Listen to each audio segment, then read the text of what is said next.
Hello guys, Matt here and welcome to this video on my channel. Hope you're all doing very well. Now, I'm bringing you guys a late night review. It is currently, it's currently 25 past 12 at midnight. In this video, we're going to be taking a look at a fragrance that comes from the very luxurious jewelry house of Cartier.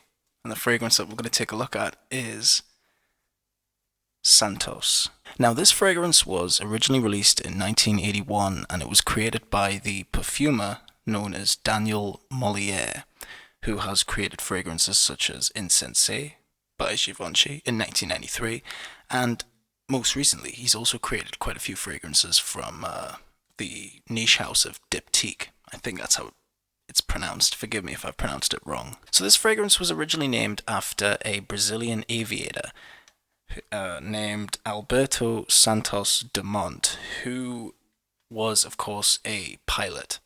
And he was a very big fan of the House of Cartier. Of course, his friend was the founder of the company, and he wore quite a lot of jewelry from this house. And he wanted a watch that he could tell the time quite easily by just looking at his wrist.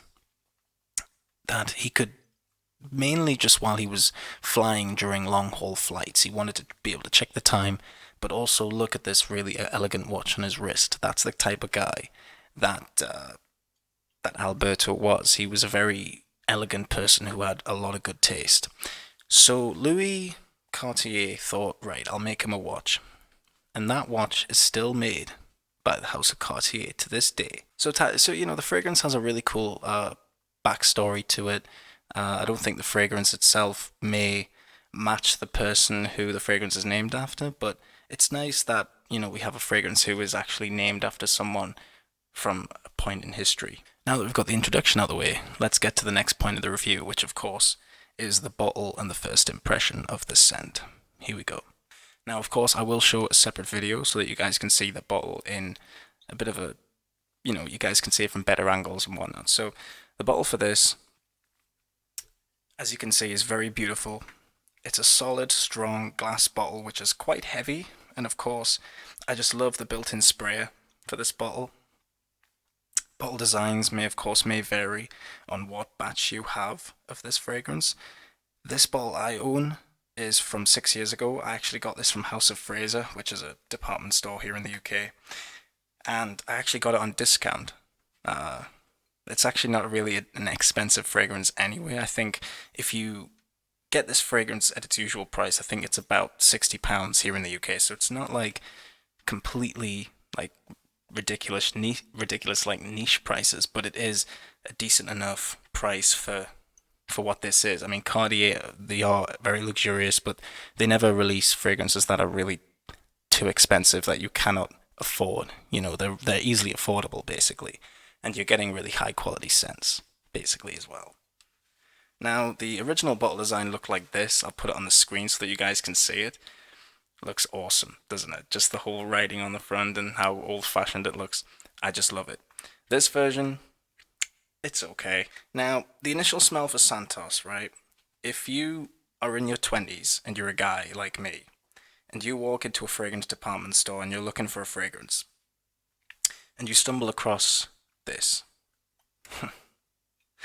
Let me just say that if you see this and you like the way the bottle looks, that's cool and everything, but just know that when you spray this, you may be turned off by it. Other people my age might be a little bit turned off by it because it's not exactly, it's not what people would call sexy nowadays.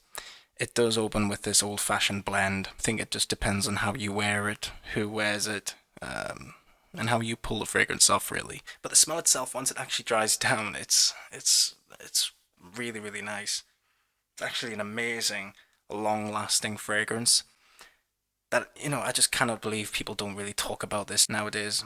It seems to be very ignored. I really do think that this could be one of the best woody aromatic fragrances of all time. And I know that's a bold statement to make, but this really is just amazing stuff. I do also believe that this was Cartier's release to compare with Kouros, which of course was released also in 1981 by Yves Saint Laurent.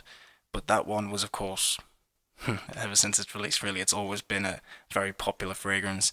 I love Kuros. I mean, if anyone out there doesn't like Kuros, that's fine. I mean, fragrances are all subjective, but there are a lot of people in the community who still rave about Kuros to this day, and I can see why. And I believe this one was one of those fragrances which was really trying to compete with it in some way or form. Because the fragrance itself is robust, it is strong, it probably does last as long as Kuros in all fairness, because it's just a polarizing, long-lasting scent. Of course, this isn't as interesting as Kuros, but it still holds a really great scent for a review. So that's why I'm basically reviewing this. So yeah, let's talk about the main part of the review now, which of course is the accords, and we'll talk about the notes and the overall smell. Here we go. Now let's talk about the accords. Now the accords for Santos are fresh spicy, aromatic, woody, warm spicy, powdery, lavender. Well, powdery lavender basically, that's all it is. What's it smell like? Now the opening for Santos to me is very peppery, with a lavender in there too. But the scent itself, it has this dark aura to it. Like a real dark, mysterious character to it. Just like the color of the bottle itself, the smell itself is literally as dark as this. And there's even like a bit of a, I don't want to say this, but there really is a real skanky character to the fragrance. And of course, you could say the same thing about Kuros. That has a bit of a skankiness to it because of course that had real musks in it back in the 80s. It had castoreum and whatnot in it.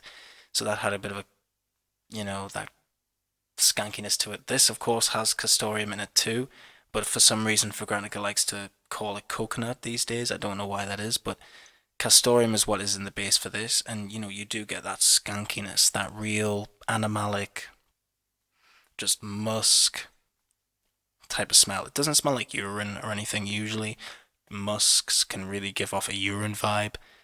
Not with this. This is just beautiful. It's really nice. I think the pepper with that lavender creates this powderiness, but it's done in a very suave and sophisticated way that even with the animalic tones underneath, with the skankiness, it's like it's skanky, but it's classy at the same time, is what I'm trying to say. It's very good.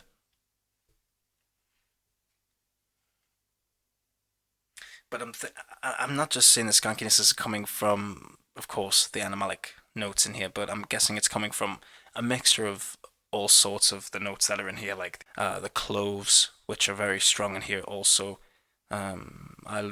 Usually cloves are a bit of a hit and miss type of note for me. But in this, it's done very, very nicely. I'm not going to say it smells like Giacomo di Giacomo clove-like smell, but this is just it's just nice. It's so nice. If you guys have smelled clove, you'll know what I mean. But in this, it's just super, super nice. Not to mention nutmeg as well, which gives off this woody, creamy smell to it, and some sandalwood as well, not to mention with the musks and the dry down. So it's a very nice woody base, but the fragrance itself is powdery, peppery, maybe even a little bit leathery as well. I don't know if leather is in the fragrance or not. I may need to go back and check the notes, because obviously I can't see the writing on the screen here, but I don't think it has leather in it. No, it doesn't. It doesn't have any leather in it. But there is a kind of leathery aspect to the scent. And I think that might be because of several things, really. I think it might be the kind of combination between the vetiver with the greens, maybe mixing with that clove. I don't know. But it does have a real leathery vibe to it, in all fairness. Now, looking at the top notes, those greens, of course, with the citruses, the lemon verbena, and the bergamot. In all fairness, I don't really get citrus with this fragrance, even when I spray it on my hand, just like I did before. I'm going to spray it in the air right now. Pardon, sorry about that, guys. Yeah, there's really no citrus element to this fragrance at all. It's mainly just a complete aromatic, green, peppery type of fragrance. And something else that's quite unique with this fragrance as well is it doesn't feature anything else in it like oak moss. And usually oak moss was really popular with 80s scents. This one doesn't have that, so it really doesn't have a mossiness to it. There's no, yeah, it's really just more of a woody, peppery, nutmeg, lavender type of scent, this, if anything. But it's so nice. I wouldn't say it was as unique as, say, Lapidus Porum. I remember the first time I smelled that one, it blew my mind. The first time I smelled this, I liked it. It made me buy a bottle, of course. When I found it on discount, I was like, wow, okay, I'm gonna buy a bottle. And of course, guys, I have already reviewed this on my channel. I reviewed it quite a while ago. I will put the review in the description of the video. It's a little bit cringy when I look back on it, but in that video, I do show the box for this fragrance, which of course is just beautiful. It's red, and it was gorgeous. It's somewhere. I know that I still have it. It's just somewhere in storage at the moment. So, yeah. Don't take any bullshit kind of fragrance, this. There's nothing in it that's really going to put a smile on your face. Really? I mean, that depends, really. If you're really into green fragrances, then you're going to love this. This will probably put a smile on your face. But in terms of the other fragrances nowadays, probably not. But I love this. I really, really do love this. And with me being in my 80s fragrances anyway, this is just top notch. It's really, really beautiful. So, yeah, guys, that has basically been my review for Santos by Cartier. This is a 1981 release, and I just thought I'd bring you guys another review for it, a bit of a high quality, more experienced review. I do hope you've enjoyed it.